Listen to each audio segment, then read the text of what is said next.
கர்த்தராகிய இயேசு கிறிஸ்துவின் ஈடு இணை இல்லாத விலையேற பெற்ற பரிசுத்தமுள்ள நல்ல இயேசு கிறிஸ்துவின் நாமத்தினால் உங்கள் யாவரையும் ஜீவ பாதை எழுப்புதல் ஊழியத்தின் சார்பாக அன்போடு நான் வாழ்த்தி வரவேற்கிறேன். கர்த்தர் நல்லவர். அல்லேலூயா. ஆண்டவராய் இயேசுனுடைய சமாதானமும் சந்தோஷமும் சதா காலங்களிலும் உங்களுக்கு குறைவில்லாமல் கிடைக்கும்படியாகவும் நான் ஆசீர்வதித்து வாழ்த்தி வரவேற்கிறேன். இப்பொழுது ஆண்டவர் நம்மோடு கூட பேசும்படியாக கொடுத்த வார்த்தை வாசிக்கலாம். வெளிப்படுத்தின தீர்க்க தரிசன புஸ்தகத்தில் வெளிப்படுத்தல் 2வது அதிகாரம் 4வது வசனத்தை வாசிக்கலாம். ஆனாலும் நீ ஆதியிலே கொண்டிருந்த அன்பை விட்டாய் என்று உன்னுடைய பெயரில் எனக்கு குறை உண்டு. மீண்டும் ஒருவரை வாசிக்கிற பொழுது, ஆனாலும் நீ ஆதியிலே கொண்டிருந்த அன்பை விட்டாய் என்று உன் பெயரில் எனக்கு குறை உண்டு என்று சொல்லி இங்கே ஆண்டவராகிய இயேசு கிறிஸ்து நமக்கு இந்த நாட்களிலே சுட்டி காட்டுகிறார். இங்கே ஆண்டவர் என்ன சுட்டி காட்டுகிறார் என்று சொன்னால், ஆனாலும் நீ ஆதியிலே உன் ஆரம்ப காலத்துல கிறிஸ்துவை ஏற்றுக்கொண்ட அந்த ஆரம்ப காலத்துல கிறிஸ்தவத்தின் மீது வைத்திருந்த அந்த அன்பை இன்றைக்கு விட்டுவிட்டாய் என்று சொல்லி ஆண்டவர் இந்த நாட்களிலே எபேசு சபைக்கு சொல்லுகிற அந்த காரியத்தை இன்றைக்கு நமக்கு சுட்டி காட்டுகிறார். அல்லேலூயா. ஆனாலும் ஆதியிலே நீங்கள் கொண்டிருந்த அன்பை விட்டுவிட்டீர்கள் என்று உங்களிடத்தில் எனக்கு ஒரு குறை உண்டு என்பதை சுட்டி காட்டுகிறார் என்று ஆண்டவர் இந்த நாட்களிலே நாம் பார்க்கிறோம். ஆதியிலே நாம் எப்படி இருந்தோம்? நம் ஆண்டவராக இயேசு கிறிஸ்துவை சொந்த இரட்சகராக ஏற்றுக்கொண்ட அந்த காலகட்டத்திலே நாம் ஆண்டவரை விசுவாசித்து ஏற்றுக்கொண்ட நம்பின அந்த காலகட்டத்திலே நான் கிறிஸ்துவத்துக்குள்ளே நீங்களும் நானும் முதலாவது நுழைந்த அந்த காலகட்டத்திலே நமக்குள் ஒரு வைராக்கியம் இருந்தது, ஒரு வாஞ்சை இருந்தது, மிகவும் அதிகமான தாகம் இருந்தது, ஒரு ஏக்கம் இருந்தது, ஒரு தவிப்பு இருந்தது. நல்லா ஜெபிக்க ஆரம்பித்தோம். ஆரம்ப காலத்திலே நல்ல ஜெபிக்கிறவர்களாய் காணப்பட்டோம். ஆதியிலே நம்ம கிறிஸ்துவை ஏற்றுக்கொண்ட அந்த காலகட்டத்திலே அதிகமாக வேத வாசிக்கிற காரியத்தில் ஈடுபட்டோம். ஆனால் இங்க வேதம் சுட்டி காட்டுகிறது, ஆண்டவர் பரிசுத்த ஆவியானவர் மூலியமாக நமக்கு சுட்டி காட்டுகிறது என்னவெனில், ஆண்டவர் நம்ம ஆதியில இருந்த அன்பை என்ன செஞ்சு விட்டுவிட்டோம் என்று சொல்லி இங்கே நமக்கு சுட்டி காட்டுகிறதை நம்ம பார்க்கிறோம். ஆரம்ப காலத்திலே நல்ல வைராக்கியமாக காணப்பட்டோம். எல்லோரையும் நல்ல ஓடி ஓடி நேசிப்போம், எல்லோருக்கும் ஓடி ஓடி உதவி செய்வோம், எல்லோருக்கும் நன்மையான காரியங்களை செய்து வந்தோம். இதெல்லாம் காரணம் என்னன்னா, ஆதியிலே நம்ம புதிதாக கிறிஸ்துவை ஏற்றுக்கொண்டதுனாலே அந்த அன்பு அளவில்லாமல் காணப்பட்டது. ஆனால் ஆண்டவர் அந்த அன்பை தான் இன்றைக்கு எதிர்பார்க்கிறார். அல்லேலூயா. ஆதியிலே நீங்களும் நான் எப்படி காணப்பட்டோம்? ஆதியிலே நம்ம எப்படியெல்லாம் ஜெபித்தோம்? எவ்வளவு நேரம் ஒதுக்கி ஜெபித்தோம்? இன்றைக்கு நம்ம ஆராய்ந்து பார்த்தால் ஆதியிலே இருந்த அந்த ஜெபம் இன்றைக்கு நம்மிடத்திலே உங்களிடத்திலே காணப்படுகிறதா? ஆதியிலே நீங்கள் அதிகமாக வேதம் வாசித்தீர்களே, அந்த வேத வாசிப்பு இன்றைக்கு இருக்கிறதா? அன்றைக்கு எப்பொழுதெல்லாம் சபைகளிலே பிரேயர் வைப்பார்கள், எப்பொழுது உபவாச கூட்டம் ஆரம்பிப்பார்கள், எப்பொழுது விசேஷித்த காரியங்கள் கன்வென்ஷன்கள் நடக்கும் என்று சொல்லி ஒரு எதிர்பார்ப்பு காணப்பட்டது. ஆனால் இன்றைக்கு எந்த ஒரு எதிர்பார்ப்பும் இல்லை. இன்றைக்கு நம்முடைய எதிர்பார்ப்பு மங்கி விட்டது. இன்றைக்கு நம்முடைய ஜெபம் குறைந்து விட்டது. இன்றைக்கு நம்முடைய வேத வாசிப்பு குறைந்து விட்டது. இன்றைக்கு ஆண்டவரை தேடுகிற காரியம் குறைந்து காணப்படுகிறது. அப்போ தேவனிடத்திலே நம்முடைய அன்பு எப்படி இருக்கிறது? அதைத்தான் பேதுருவிடத்தில் ஆண்டவர் கேட்டார். சீமோன் பேதுருவே, நீ என்னை நேசிக்கிறாயா? என்னில் அன்பாய் இருக்கிறாயா? ஏன் அந்த கேள்வி ஆண்டவர் கேட்டார் என்று சொன்னால், ஆதியிலே சீமோன் பேதுரு ஆரம்ப கட்டத்தில் ஆண்டவர் மீது அவ்வளவு அன்பாயிருந்தார். ஆனால் இன்றைக்கு அந்த அன்பு தணிந்து விட்டதனாலதான் ஆண்டவர் அந்த நாட்களிலே பேதுருவை பார்த்து கேட்கிறார், நீ என்னில் அன்பா இருக்கிறாயா? அல்லேலூயா. அப்ப நாம ஆரம்ப காலத்துல இருந்தது போல எப்பொழுதுமே எல்லா மனுஷங்கிட்டையுமே நம்ம அன்பிலே மாய்மாலமற்ற அன்புள்ளவர்களாய் இருக்க வேண்டும். கரைதிரை அற்ற அன்புள்ளவர்களாய் காணப்படணும். எல்லாரையும் எப்பொழுதும் அன்புள்ளவர்களாக நம்ம ஆரம்பத்தில் ஒரு மனுஷனை சிநேகித்தால், ஆரம்பத்தில் ஒரு மனுஷன் பழகுற பொழுது, ஒரு குடும்பத்தாரிடத்துல உறவுகளிடத்துல ஆரம்பத்துல காட்டின அதே அன்பை எப்பொழுதுமே காட்ட வேண்டும். அல்லேலூயா. இன்னும் எக்ஸாம்பிள் சொல்ல போனோம்னா, ஆரம்ப காலத்துக்கும் காலங்கள் கடந்து போவதுக்குள்ள வித்தியாசத்தை இன்னும் நிறைய காரியங்களோடு ஒப்பிடலாம். நல்லா புதுசா ஒரு காரு அல்லது ஒரு வீடு அல்லது ஒரு பைக் வாங்கிட்டு அனுப்பிச்சுவோம். புதுசா வாங்கணும்னு பார்த்து அனுப்பிச்சுவோம். தொடச்சி வைப்போம். அந்த வண்டியை பார்த்து வைப்போம். பார்த்து பத்திரமா நிழல்ல விடணும், வெயில்ல விட்டுறக்கூடாது, கிராட்ச் ஆயிடக்கூடாது, கீழே விழுந்துடக்கூடாது. காரணம் என்ன? புது பைக்கு, புது காரு, புது வீடா இருக்கிற புதுசா ஆண்டவர் வீடு கட்டி தந்த உடனே புது வீட்டை அணைச்சுவோம். பார்த்து அழகா தொடச்சி அந்தந்த பொருள் அங்கங்க ஓரமா வச்சு நீட்டா வச்சிருப்போம். ஆனா காலங்கள் செல்ல அதனுடைய மதிப்பு என்ன செஞ்சுக்கிட்டே போவோம், குறைந்து கொண்டே போவோம். ஆரம்பத்துல தொடச்சி விட்ட வண்டி, ஆரம்பத்துல பார்த்து ஓட்டின வண்டி, ஆரம்பத்துல பார்த்து ஓட்டின கார், ஆரம்பத்துல பார்த்து அழகு பார்த்து வீட்டை நல்லா துடைத்தோம். இப்படி ஏதோ ஒரு விதத்துல ஆரம்பத்துல இருந்தது போல காலங்கள் செல்ல அதன் மீது வைக்கிற கரிசனைகள், அதன் மீது வைக்கிற அன்பு, அதன் மீது வைக்கிற நேசங்கள் எல்லாம் குறைந்து கொண்டு போவதனாலதான் இங்கே ஆண்டவர் இன்றைக்கு நம்ம இடத்துல சுட்டி காட்டுகிறார், ஆதியிலே இருந்த அன்பை விட்டு விட்டாய். அல்லேலூயா. அப்போ பிள்ளைகளா இருக்கட்டும், பெற்றோர்களா இருக்கட்டும், கணவனா இருக்கட்டும், மனைவியா இருக்கட்டும், ஆரம்பத்திலே காண்பித்ததான அந்த அன்பு போக தணிந்து கொண்டே போகிறது. வேதம் சுட்டி காட்டுகிறது, கடைசி நாட்களிலே அன்பு தணிந்து போகும். அல்லேலூயா. அப்போ இங்க ஆண்டவர் இன்னைக்கு நம்ம சுட்டி காட்டுகிறார், நாம ஆரம்பத்துல இருந்தது போல எப்போது இருக்கணும், மாறவே கூடாது. ஏனென்றால் இயேசு கிறிஸ்து மாறாதவர். நீங்களும் நானும் இயேசு கிறிஸ்துவை பிரதிபலிக்கிறவர்களா இருந்தால் ஒரு காலத்திலும் மாற மாட்டோம். அல்லேலூயா. கொடுக்கிற பொழுது ஒருவர் அள்ளி கொடுத்தால் அன்பை அள்ளி காட்டுவோம். அதே நபர் கொடுக்கிறதுக்கு சூழ்நிலை இல்லாமல் போனால் அன்பு குறைந்து விடும். அப்போ அள்ளி கொடுக்கிற பொழுது எப்படி அன்பை வெளிப்படுத்தினமோ அதே போல கொடுக்காத தருணத்திலே 2 மடங்காக அன்பை காட்ட வேண்டும். அல்லேலூயா. நம்மை அதிகமாய் நெருங்கி வருகையில எவ்வளவு அன்பு காட்டினமோ அதே போல நம்மை விட்டு தூரமா போகிற பொழுதும் இரட்டத்தனையான அன்பை காட்ட வேண்டும். இன்றைக்கு சூழ்நிலை அப்படி தலைகளாக இருக்கிறது. கொடுத்தால் அன்பு காட்டுவது, கொடுக்காவிட்டால் அன்பை காட்டாமல் வெறுப்பு தன்மை காண்பிப்பது. இதைத்தான் ஆண்டவர் வெறுக்கிறார். இதைத்தான் இன்றைக்கு ஆண்டவர் சுட்டி காட்டுகிறார். இன்னைக்கு நம்ம ஜெபிக்கிறோம். ஆரம்ப காலத்துல ஜெபித்த உடனே ஆண்டவர் பதில் கொடுத்துக்கிட்டே இருந்தார். ஆரம்ப காலத்துல ஜெபித்தோனே ஆண்டவர் அற்புதங்களை செய்து கொண்டே இருந்தார், அதிசயங்களை செய்து கொண்டே இருந்தார். அன்னைக்கு ஆண்டவர் மேல அதிக அன்பு வைத்திருந்தோம். ஐயோ இசப்பா, நான் கேட்டதெல்லாம் தந்துட்டீங்க, நான் கேட்கறதெல்லாம் கொடுக்கறீங்க, சுகம் கேட்டேன் சுகம் தந்தீங்க, விடுதலை கேட்ட விடுதலை கொடுத்தீங்க தந்தீங்க, வீடு கேட்ட வீடு தந்தீங்க, வேலை கேட்ட வேலை தந்தீங்க, குழந்தைகளை கேட்ட குழந்தையை தந்தீங்க. இன்னைக்கு அநேகர்கள் பல மாதங்களாய் பல வருடங்களாய் காத்திருந்து ஆண்டவர் சமூகத்துல குழந்தை பாக்கியத்துக்காக செபிக்கிறாங்க, வீடு வாசலுக்காக செபிக்கிறாங்க, திருமண காரியங்களுக்காக செபிக்கிறாங்க, வேலை வாய்ப்புக்காக செபிக்கிறாங்க, ஏதோ ஒரு விதமான ஆசீர்வாதங்களுக்காக செபிக்கிறாங்க. ஆனா ஆண்டவர் அதெல்லாம் கொடுத்துடுறாரு, குழந்தைய கொடுத்துருவாரு. குழந்தைய கேட்டு 5 வருஷம் 6 வருஷம் 7 வருஷம் பல ஆண்டுகள் காத்திருந்து ஆண்டவர் கிருபையா இரக்கம் பாராட்டி ஜெபத்தை கேட்டு குழந்தைய கொடுத்துருவாரு. ஆனா குழந்தைய கொடுத்த உடனே அந்த குழந்தைக்காக காத்திருக்கிற பொழுது ஆண்டவர் மீது வைத்திருக்கிற அன்புக்கு அளவே இருக்காது. அதே போல ஆண்டவர் குழந்தையை கொடுத்த உடனே, ஆண்டவர் கர்ப்பஸ்திரியாய் மாற்றின கற்பம் தரித்த உடனே ஆண்டவர் மீது அளவில்லாத அன்பு இருக்கும். குழந்தையை பெற்றெடுக்கிற வரைக்கும், முதல் வயது வரைக்கும் ஆண்டவர் மீது ஆழமான அன்பு காணப்படும். ஊழியக்காரனிடத்தில் அன்பு காட்டுவது, நமக்காக செபித்தார், நம்ம குழந்தை வாய்க்கிறதுக்காக இந்த ஊழியக்காரன் செபித்தான், நமக்காக உபவாசம் போட்டு நமக்காக உழைத்தான் என்று சொல்லி அன்பு காட்டுவது. அந்த குழந்தை வளர ஆண்டவரை விட்டு தூரமா போறது.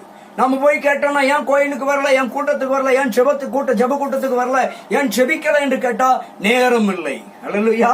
இப்போ குழந்தையை பார்க்கறதுக்கே நேரம் இல்லையா, அதனால கோயிலுக்கு வரல, அதனால வேதம் வாசிக்க முடியல, அதனால ஜெபிக்க முடியல. காரணம் அதே குழந்தைக்காகத்தான் ஒரு நாள் விழுந்து விழுந்து ஜெபம் பண்ணினீங்க, பல ஆண்டுகள் விழுந்து விழுந்து ஜெபம் பண்ணினீங்க, பல ஆண்டுகள் விழுந்து விழுந்து வேதம் வாசித்தீங்க, பல நாட்கள் ஓடி ஓடி ஆண்டவரை தேடி நாடி வந்தீங்க.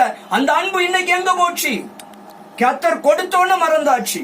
அப்ப ஆண்டவரிடத்துல பெற்றுக்கொண்ட நாம் அன்பையும் குறையில்லாமல் காண்பித்துக் கொண்டு இருக்க வேண்டும். அல்லேலூயா. நம்ம கேட்டது கிடைச்சோன்னு ஆண்டவரிடத்தில் உள்ள அன்பை குறைத்துக் கொள்ளக்கூடாது, அன்பை இரட்டத்தனையாய் மாற்றிக் கொள்ள வேண்டும், ஒழிய குறைத்து விடக்கூடாது. இன்னைக்கு அநேகருடைய வாழ்க்கையில் அப்படிதான் இருக்கிறது. அதைத்தான் வேதத்தில் இங்கு சுட்டி காட்டுகிறார். 2வது வசனத்திலிருந்து நம்ம வாசித்தோம் என்று சொன்னால் அங்கே சொல்லுகிறார். 2வது வசனத்தை வாசிக்கலாம். உன் கிரியைகளையும் உன் பிரயாசத்தையும் உன் பொறுமையையும் என்று சொல்லி இங்க சொல்லுகிறார். ஆதியிலே நம்ம எப்படி இருந்தோமா? நம்ம ஆதியிலே அதைத்தான் சொல்றார். ஆதியிலே உன் அன்பு, ஆதியிலே இருந்த அன்பு, ஆதியிலே கொண்டிருந்த அன்பு. ஆதியிலே நம்ம எப்படி அன்பு கொண்டிருந்தோம்? நம்முடைய கிரியைகள் செம்மையாய் இருந்துச்சா? நம்ம கிரியைகள் அற்புதமாய் இருந்துச்சு. நம்முடைய கிரியைகள் ஆண்டவருக்கு பிரியமாய் இருந்துச்சு. கிரியைகள் அதிகமாய் காணப்பட்டது. ஜெபிக்கிறது, வேத வாசிக்கிறது, நன்மை செய்வது, காணிக்கை கொடுப்பது, தசமகம் கொடுப்பது, ஊழியக்காரங்களை கனப்படுத்துவது, ஏழைகளை நம்ம மதிக்கு ஏழைகளுக்கு நன்மை செய்வது, இப்படி பல கிரியைகள். தேவ சமூகத்திலே காத்திருப்பது, இரவு பகலாய் ஜெபிப்பது, உபவாசம் போடுவது, ஆலயத்துக்கு சரியாக தேவனுடைய ஆலயத்துக்கு கடந்து செல்வது என்று சொல்லி இப்படி பல கிரியைகள் அன்றைக்கு காணப்பட்டது ஆதியிலே. அல்லேலூயா. அது இன்றைக்கு இல்லை என்றுதான் ஆண்டவர் சொல்லுகிறார். அதனாலதான் உன் அன்பை புதுப்பித்துக் கொள். உன்னிடத்தில் ஆதியில இருந்த அன்பு, அந்த அன்பு எப்படி குறைந்து போட்டது என்று இங்கே விளக்கமாக சொல்லுகிறார். ஆதியிலே உன் எப்படி அன்பு தனித்து விட்டது என்று சொல்லி நமக்குள்ள கேள்வி எழும்புகிற பொழுதுதான் முந்தின வசனத்தில் சொல்றார், ஆதியிலே உன் கிரியைகள் அப்படி இருந்துச்சு. அல்லேலூயா. அப்ப ஆதி அன்பு எப்படி இருந்துச்சுன்னா, ஆதியிலே உன் கிரியைகள். தேவனை நன்றாக தேடினோம், பல மணி நேரம் தேடினோம், பல மணி நேரம் செபித்தோம், பல மணி நேரம் வேதம் வாசித்தோம். என்ன செய்யலாம்? ஆண்டவருக்காக, ஆண்டவர் எனக்கு செய்த நன்மைகளுக்காக பல மணி நேரம் நன்றி செலுத்திக் கொண்டே இருந்தோம், கர்த்தரை துதித்துக் கொண்டே இருந்தோம். இது ஆதியிலே இருந்த கிரியைகள். இன்றைக்கு அது நம்மிடத்தில் காணப்படவில்லை என்று கர்த்தர் அந்த குறையை சுட்டி காட்டுகிறார். 2வது சொல்லுகிறார், ஆதியிலே எப்படி இருந்தோமா? உன் பிரயாசத்தையும். முதல்ல நம்முடைய கிரியைகள் அதிகமாயிருந்துச்சு ஆதியிலே. 2வது சொல்லுகிறார், ஆதியிலே நம்முடைய அன்புக்கு உரிய காரியங்கள் எப்படி இருந்துச்சா? உன் பிரயாசம். நான் செய்கிற ஒவ்வொரு காரியமும், நான் முயற்சி எடுத்த ஒவ்வொரு காரியமும் கர்த்தருக்கு பிரியமா முயற்சி எடுத்து எப்படியாவது நேரம் கிடைக்கிற பொழுதெல்லாம் ஆண்டவரை பிரியப்படுத்தணும்னு சொல்லி ரொம்ப பிரயாசப்பட்ட காரியங்கள் அது ஆதியில இருந்துச்சு. இன்னைக்கு இருக்கிறதா? நேரம் இருந்தா பார்ப்போம், டைம் கிடைச்சா பார்ப்போம். சொல்றோம், கூட்டத்துக்கு வந்தானே, ஜெப கூட்டத்துக்கு வந்தானே, பாஸ்டிங் பிரேயருக்கு வந்தானே, வேதம் வாசித்தானே, ஜெபம் பண்ணினானே அப்படின்னு சொல்லி கேட்டோம். அப்படின்னாக்க இன்னைக்கு நேரம் கிடைக்கல பிரதர், நேரம் இல்ல. ஆனா ஆதியில எப்படி இருந்துச்சு? எப்பொழுதுதான் நேரம் கிடைக்கும், எப்பொழுதுலாம் வேலை, எப்போ சீக்கிரம் வேலை எப்போ முடிப்போம், நம்ம வேதத்தை வாசிப்போம், ஜெபம் பண்ணுவோம் சொல்லி ஆதியில பிரயாசப்பட்டோம். ஆனால் அந்த பிரயாசம் இன்னைக்கு இருக்கிறதா? அந்த குறையை தான் ஆண்டவர் இன்றைக்கு சுட்டி காட்டுகிறார். என் அன்பு தேவ பிள்ளைகளே, ஆதியிலே நீங்கள் செய்த கிரியைகள் இன்றைக்கு இருக்கிறதா? நீங்கள் ஆண்டவர் ஏற்றுக்கொண்ட காலத்தில் இருந்த அதே ஸ்தோத்திரம் பிரயாசங்கள் இன்றைக்கு உங்களிடத்தில் காணப்படுகிறதா என்று சொல்லி இப்படி சொல்லுகிறார். 3வது சொல்லுகிறார் பொறுமையை குறித்து.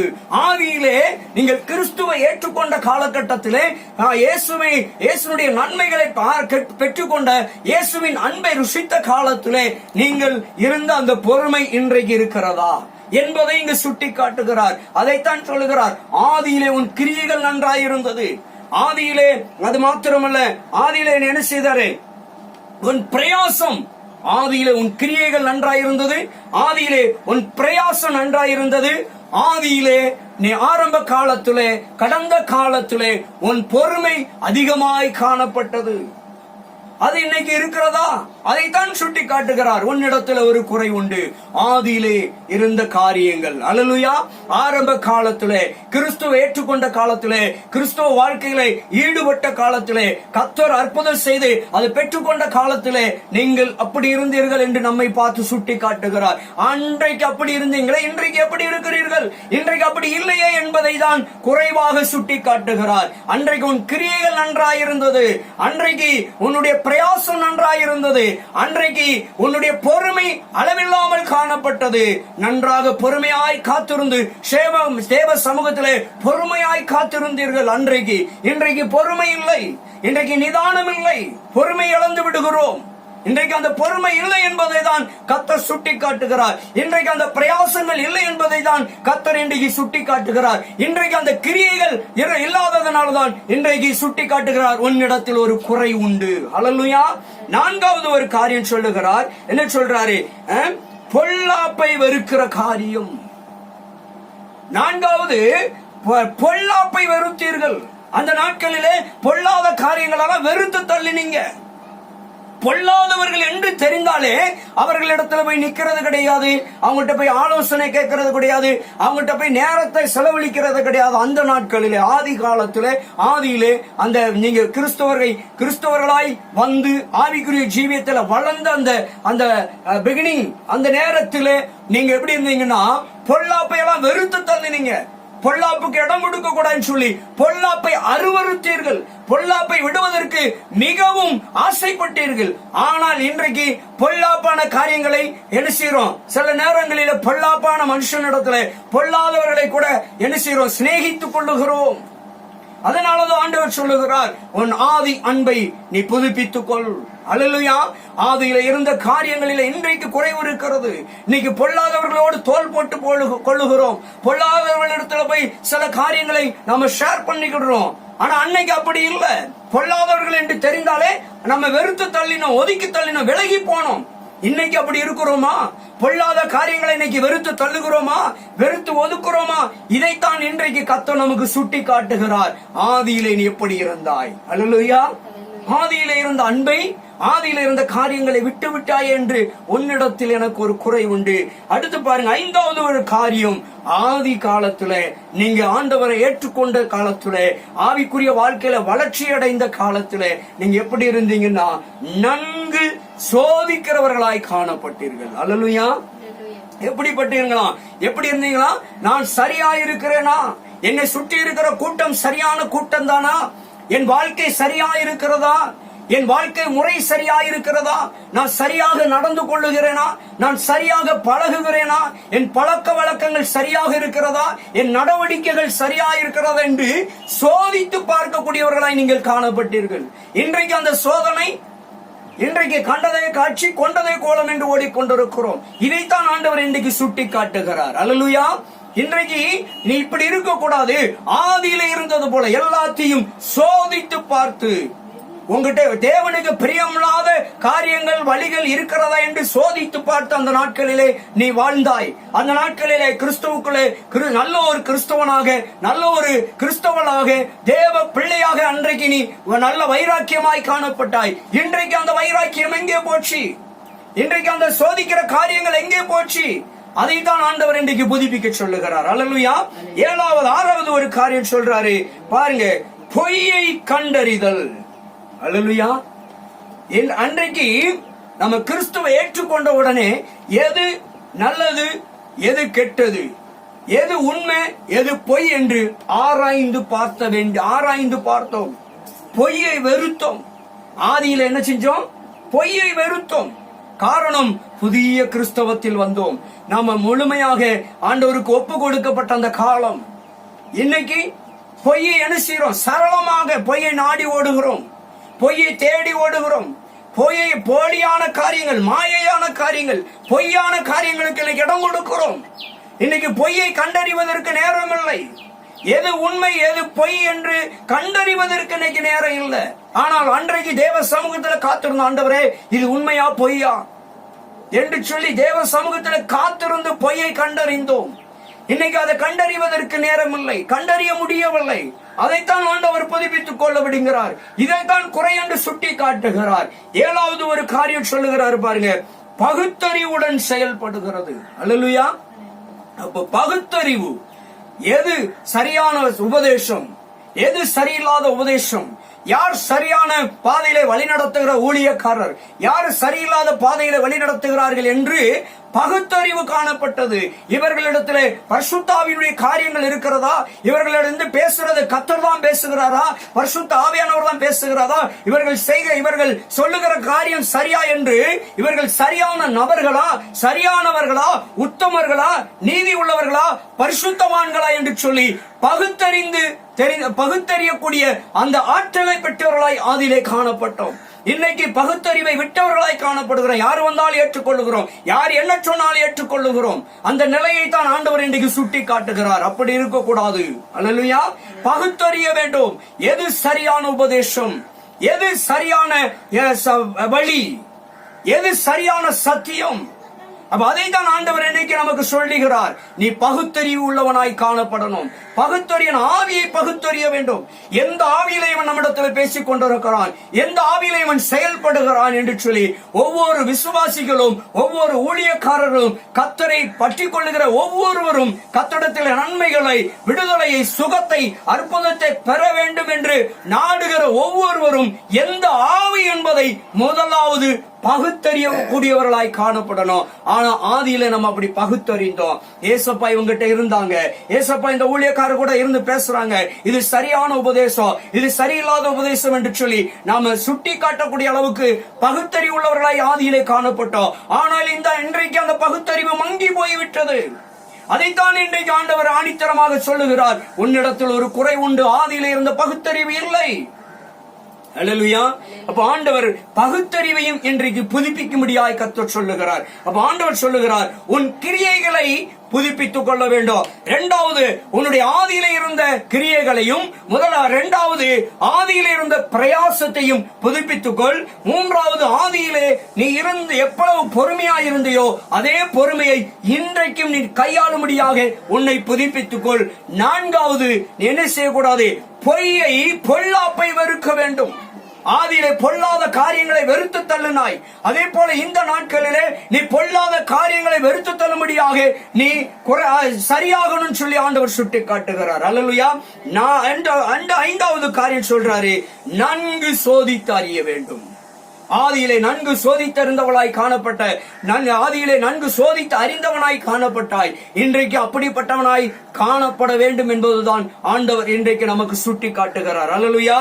அதே போல பொய்யையும் கண்டறியணும். எது உண்மை, எது பொய் என்று நன்கு ஆராய்ந்து பார்த்து பொய்யை சரியாய் கண்டுபிடித்து பொய் வழிகளுக்கு இடம் கொடுக்காமல் உண்மை எது, சத்தியம் எது, நேர்மை எது, உத்தமம் எது என்று சொல்லி கண்டு கொள்ளக்கூடியதை இன்றைக்கு நாட வேண்டும், புதுப்பித்துக் கொள்ள வேண்டும் என்றுதான் ஆண்டவர் இன்றைக்கு நமக்கு சுட்டி காட்டி கொண்டிருக்கிறார். அல்லேலூயா.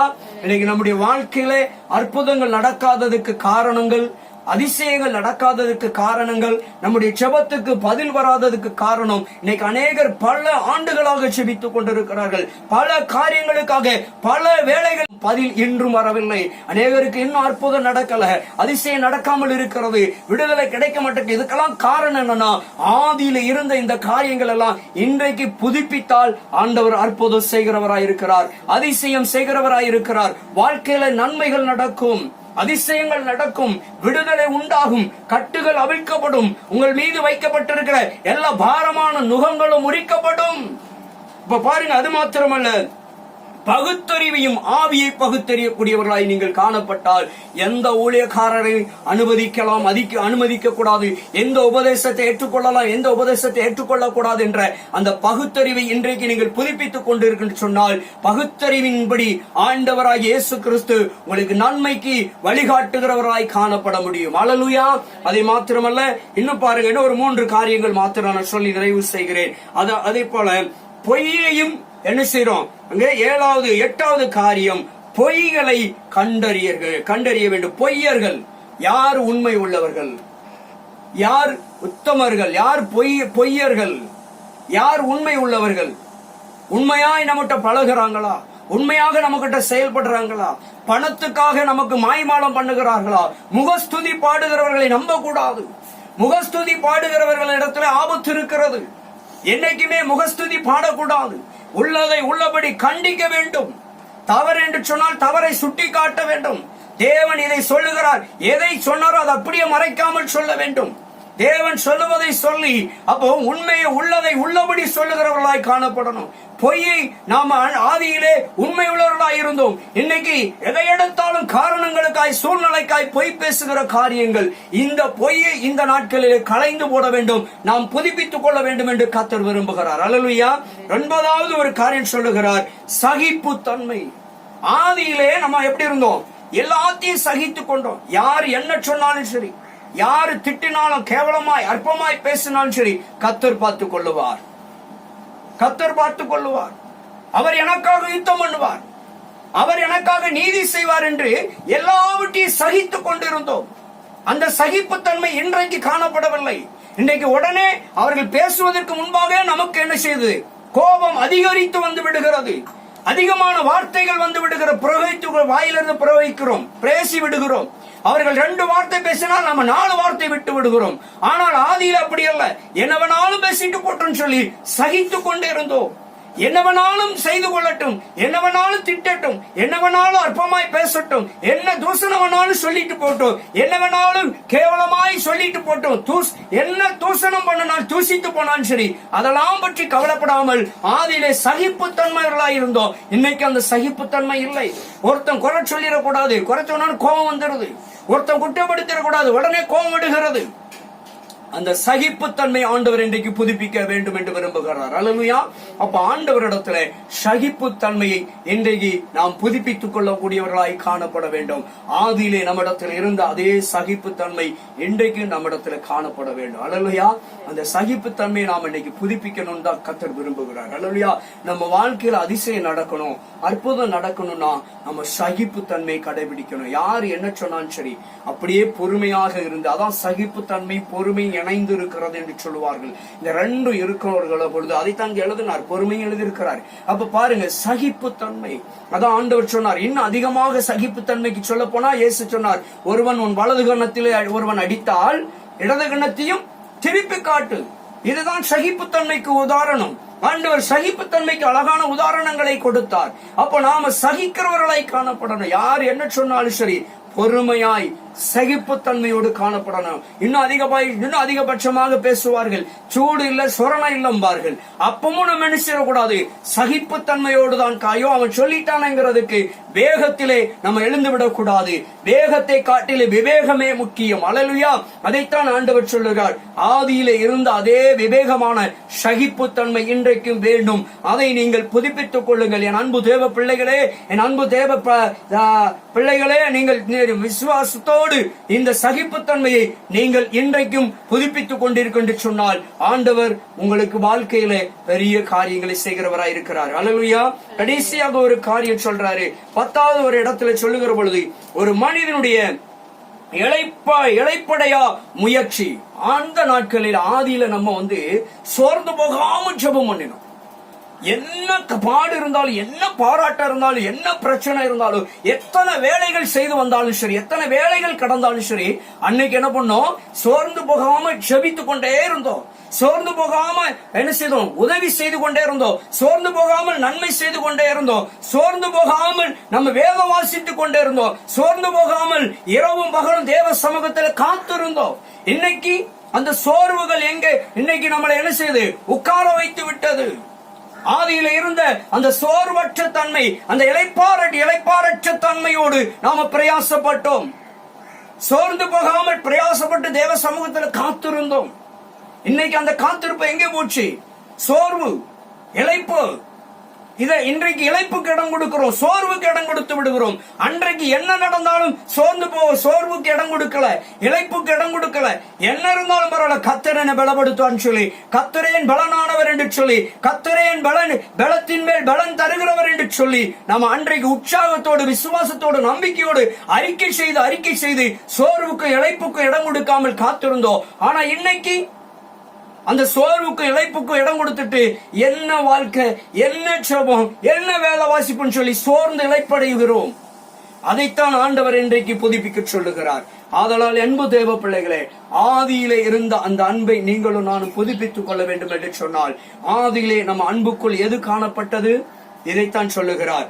ஒன்று, உன்னுடைய ஆதியிலே இருந்த அந்த கிரியைகளை இன்றைக்கும் இருக்கும்படியாக புதுப்பித்துக் கொள்.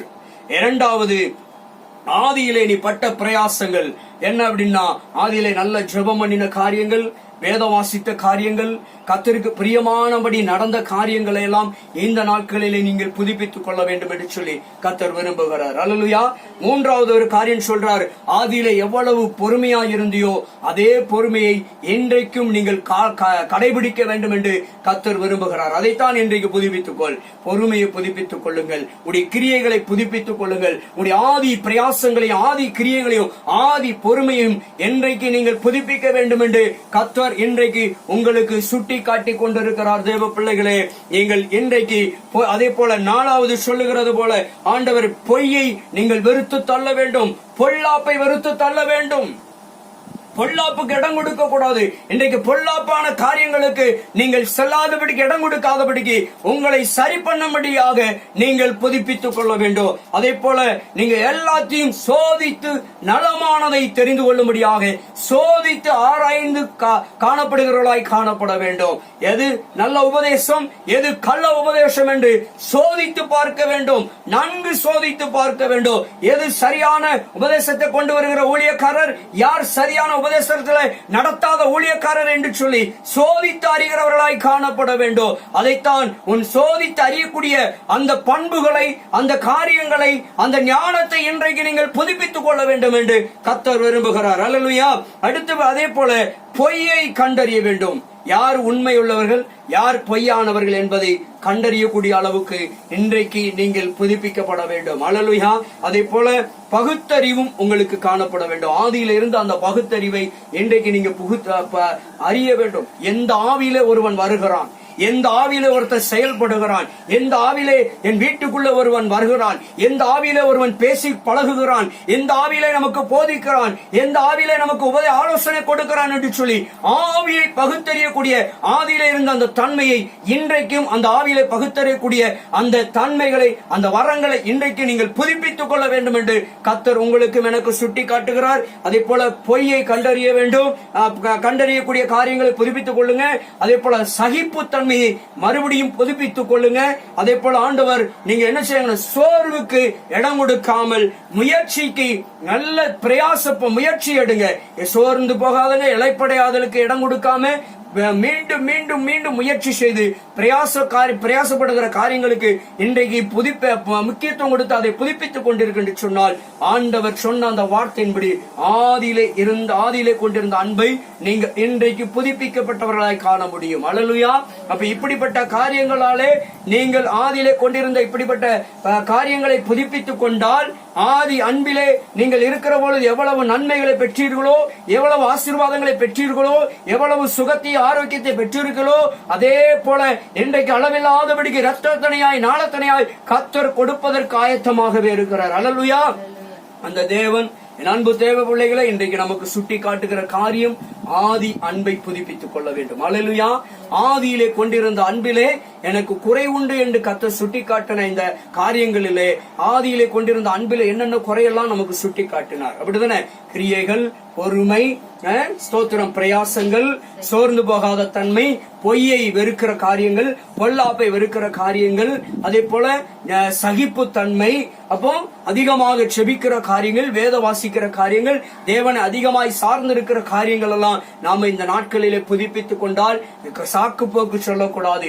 ஆண்டவரிடத்துல நன்மையை பெற்று இருக்கிறவர்கள், நன்மை பெற வேண்டும் என்று இருக்கிறவர்கள் எந்த காரணத்தை கொண்டும் சாக்கு போக்கு சொல்லவே கூடாது. ஜெபிப்பதற்கோ, வேத வாசிப்பதற்கோ, தேவ சமூகத்திலே கூடி வருவதற்கோ எந்த காரணத்திலும் சாக்கு போக்கு சொல்லவே கூடாது என்றுதான் ஆண்டவர் ஆதியிலே நீங்க சாக்கு போக்கு சொல்லாம எல்லாத்திலும் கலந்து கொண்டீங்க, எல்லாத்திலும் வைராக்கியமாயிருந்தாங்க, எல்லாத்திலும் வாஞ்சியாயிருந்தீங்க.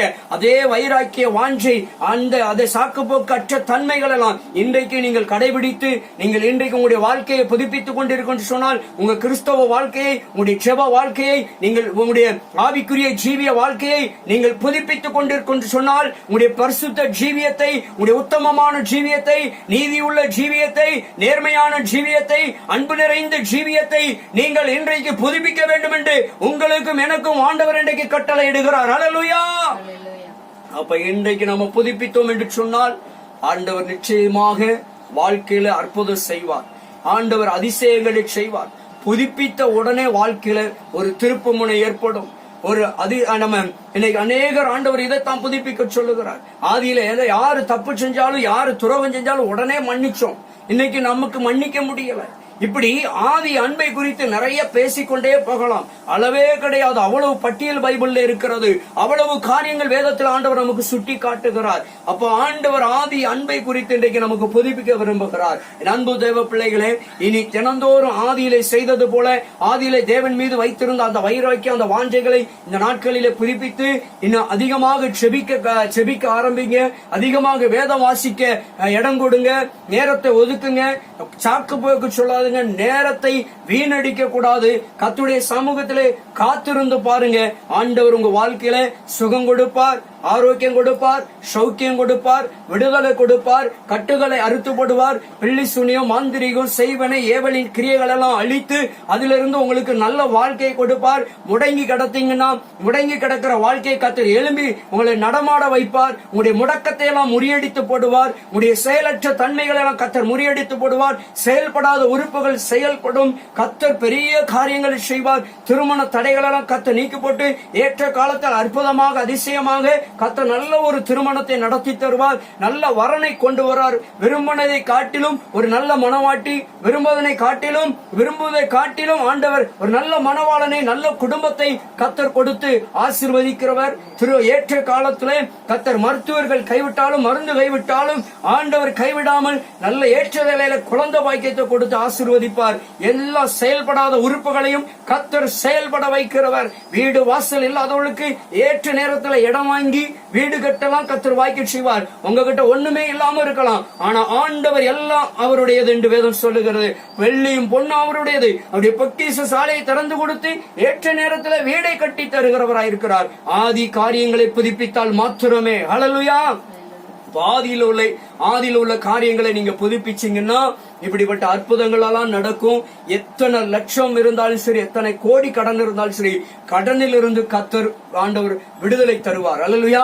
கடனை அடைப்பதற்கு கர்த்தர் வழியை நமக்கு திறந்து கொடுப்பார். உங்களுக்கு எந்த விதத்திலேயாவது, எந்த ரூபத்திலேயாவது உங்களுக்கு கடனை அடைக்க கிருபை செய்வார். அது மாத்திரமல்ல, யாருமே இல்லை, என்னை விசாரிக்க ஆள் இல்லை, எனக்கு உதவி செய்ய ஆள் இல்லை என்று நீங்க நினைக்கலாம். ஆனால் இயேசு ஒருத்தர் இருக்கிறார். உங்களுக்கு நன்மை செய்ய ஒருத்தர் இருக்கிறார். இயேசு ஒருத்தர் இருக்கிறார். உங்களை விசாரிக்க இயேசு இருக்கிறார். உங்களுக்கு அற்புதம் செய்ய இயேசு இருக்கிறார். உங்களுக்கு உதவி செய்ய இயேசு இருக்கிறார். உங்களை உயர்த்த இயேசு இருக்கிறார். உங்களுடைய பதவி உயர்வு கிடைக்கும், நல்ல ஒரு வேலை கிடைக்கும், நல்ல வருமானம் கிடைக்கும், தொழிலை ஆசீர்வதிப்பார், வியாபாரங்களை ஆசீர்வதிப்பார், விவசாயங்களை ஆசீர்வதிப்பார், தற்கொலையின் ஆவிகளை கர்த்தர் அப்புறப்படுத்துவார், பயங்களையும் கலக்கத்தையும் உங்களை விட்டு விலக்கி போடுவார். பயத்தின் ஆவி, கலக்கத்தின் ஆவி, சர்ப்பத்தின் ஆவி, சபிக்கப்பட்ட ஆவி, ஏவலின் ஆவியின் கிரியைகள் எல்லாம் கர்த்தர் அழித்து போட்டு உங்களையும் உங்கள் பிள்ளைகளுடைய குடும்பத்தையும் விடுவிக்க வல்லவராக உங்க கூடவே இருக்கிறார். நீங்கள் ஆதி அன்பை, ஆதி காரியங்களை புதுப்பித்தால் கர்த்தர் உங்களுக்கு இப்படிப்பட்ட அற்புதங்களை செய்கிறவராக இருக்கிறார்.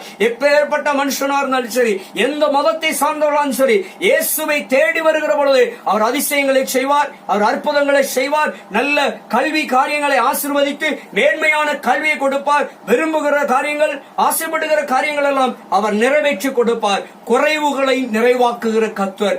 நீங்கள் உங்களுடைய காரியங்களை, இன்றைக்கு ஆவிக்குரிய காரியங்களை, கிறிஸ்தவத்துக்குரிய காரியங்களை, கிறிஸ்துவுக்கு பிரியமான காரியங்களை நீங்கள் இன்றைக்கு புதுப்பித்தால் உங்கள் வாழ்க்கையிலே கர்த்தர் பெரிய காரியங்களை செய்வார். அல்லேலூயா. கொள்ளை நோய்க்கு பயப்பட வேண்டாம், பசி பட்டயத்துக்கு பயப்பட வேண்டாம், கொடிய வியாதிகளுக்கு பயப்பட வேண்டாம், எப்பேற்பட்ட கொள்ளை வைரஸா இருந்தாலும் பயப்பட வேண்டாம். கர்த்தர் சொல்லுகிறார் அநேக இடத்திலே, பயப்பட பயப்படாதே பயப்படாதே என்று சொன்ன வார்த்தை உங்களோடு கூட இருந்து கிரியை செய்யும். பயப்பட வேண்டிய அவசியம் இல்லை. மரண பயம் தேவையில்லை. மரண பயங்களை கர்த்தர் எடுத்து போடுவார். மரண பீதியை கர்த்தர் எடுத்து போடுவார். கர்த்தர் எல்லா வழக்கிலிருந்தும் பிரச்சனையிலிருந்தும் கர்த்தர் விடுதலை கொடுப்பார். சந்தோஷம், சமாதானம், மகிழ்ச்சி, ஆரோக்கியம், சௌக்கியம், ஆசீர்வாதங்கள், மேன்மை, உயர்வு எல்லாம் கர்த்தர் கொடுக்கிறார். அப்படிப்பட்ட கொடுக்கிற தேவன் இன்றைக்கே உங்களை அறிந்திருக்கிறபடினால் உங்களை விசாரிக்க கடந்து வருகிறார். நீங்கள் புதுப்பித்துக் கொள்ளுங்கள். உங்களுடைய வாழ்க்கையை புதுப்பித்துக் கொள்ளுங்கள். உங்களுடைய ஆவிக்குரிய ஜீவியத்தை புதுப்பித்துக் கொள்ளுங்கள். உங்களுடைய ஜெப வாழ்க்கையை புதுப்பித்துக் கொள்ளுங்கள். உங்களுடைய கிரியைகளை புதுப்பித்துக் கொள்ளுங்கள். உங்களுடைய சகிப்பு தன்மையை புதுப்பித்துக் கொள்ளுங்கள். உங்களுடைய பொறுமையை புதுப்பித்துக் கொள்ளுங்கள். உங்களுடைய பகுத்தறிவின் ஞானத்தை புதுப்பித்துக் கொள்ளுங்கள். ஆண்டவர் விரும்புகிற காரியத்தின்படி நீங்கள் புதுப்பித்துக் கொண்டால் கர்த்தர் உங்களை ஆசீர்வதிக்கவே ஆசீர்வதிப்பார். அல்லேலூயா. அப்படிப்பட்ட தேவன் இன்றைக்கு உங்களோடு கூட இடைப்பட்டிருக்கிறார். நிச்சயமாக கர்த்தர் ஏற்ற வேளையில் ஏற்ற காலத்தில் பெரிய காரியங்களை செய்வார். கர்த்தர் உங்களை ஆசீர்வதிப்பார். ஆமென்.